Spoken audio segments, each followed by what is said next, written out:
Israel पर Houthi विद्रोहियों के हमले के बाद इजराइल ने यमन में हूती विद्रोहियों के सैन्य ठिकानों पर हवाई हमले किए।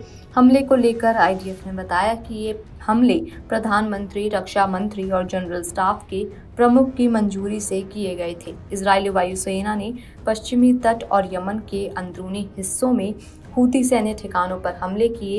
इजरायल रक्षा बल आईडीएफ ने गुरुवार को बताया कि ये हमले प्रधानमंत्री, रक्षा मंत्री और जनरल स्टाफ के प्रमुख की मंजूरी से किए गए थे। हूती सैन्य बुनियादी ढांचे को निशाना बनाया गया, जिसे वे अपनी सैन्य गतिविधियों के लिए इस्तेमाल कर रहे थे। बता दें कि आईडीएफ द्वारा हूती के ठिकानों पर किए गए हमलों में पश्चिमी तट पर अल हुदैदा, सलीफ और रास कनातिब बंदरगाह शामिल थे। आईडीएफ ने बताया कि हूती विद्रोही शासन ने बार बार इसराइल पर हमले किए हैं, जिनमें ड्रोन और मिसाइल हमले शामिल हैं। जिन स्थानों पर हमले किए गए उनमें सना अंतर्राष्ट्रीय हवाई अड्डा, हेजियाज और रास कनातिब बिजली घर शामिल हैं, जो हूतियों द्वारा सैन्य गतिविधियों के लिए इस्तेमाल किए जा रहे थे। इसके साथ ही आईडीएफ ने यह भी कहा कि हूती शासन ईरानी हथियारों की तस्करी और ईरानी अधिकारियों के प्रवेश के लिए इस सैन्य ठिकानों का इस्तेमाल कर रहा है। साथ ही आईडीएफ ने चेतावनी दी कि हूतियों के हमले क्षेत्र और दुनिया भर में अस्थिरता फैला रहे हैं और इजराइल किसी भी खतरे का मुकाबला करने के लिए पूरी तरह तैयार है। हाल ही में हूती विद्रोहियों द्वारा किए गए हमलों के बाद इजरायली पीएम नेतन्याहू ने रविवार को एक वीडियो बयान में कहा कि हम हूतियों के खिलाफ बल, दृढ़ संकल्प और परिष्कार के साथ कार्रवाई करेंगे। वहीं यमन से एक बड़ी खबर सामने आ रही है, जहां गुरुवार को सना अंतर्राष्ट्रीय हवाई अड्डे पर हुए हवाई हमले में विश्व स्वास्थ्य संगठन के महानिदेशक एडनॉम के बाल बचने की खबर सामने आ रही है। वहीं इस हमले में कम से कम 2 लोगों की मौत होने की बात भी सामने आई है। बाल बचने के बाद डब्ल्यूएचओ प्रमुख टेड्रोस ने एक्स पर पोस्ट पर कहा कि हमारी टीम यमन की स्वास्थ्य और मानवीय स्थिति का आकलन करने और बंदियों की रिहाई के लिए बातचीत करने का मिशन पूरा कर चुकी थी। हम सना से उड़ान भरने वाले थे जब हवाई अड्डे पर बमबारी हुई। उन्होंने कहा कि हमारे विमान के चालक दल के एक सदस्य को चोट लगी।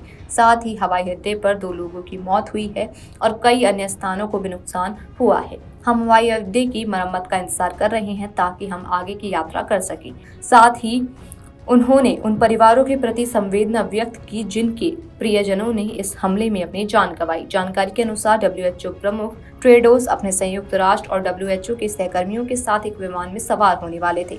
तभी ये हमला हुआ, जिसमें विमान के चालक दल के एक सदस्य को चोटें आईं।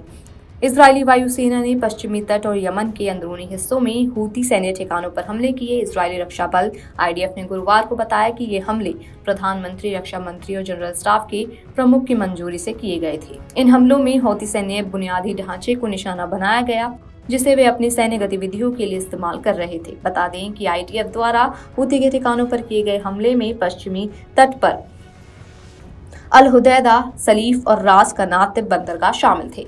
Video desk amarujala.com।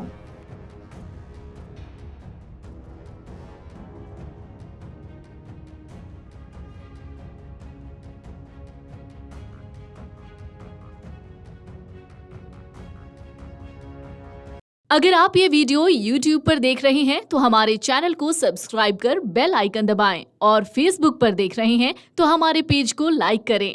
8 million plus subscriber, आपके इस भरोसे के लिए बहुत धन्यवाद। अगर आप ये वीडियो YouTube पर देख रहे हैं तो हमारे चैनल को सब्सक्राइब कर बेल आइकन दबाएं और Facebook पर देख रहे हैं तो हमारे पेज को लाइक करें। 8 मिलियन प्लस सब्सक्राइबर, आपके इस भरोसे के लिए बहुत धन्यवाद।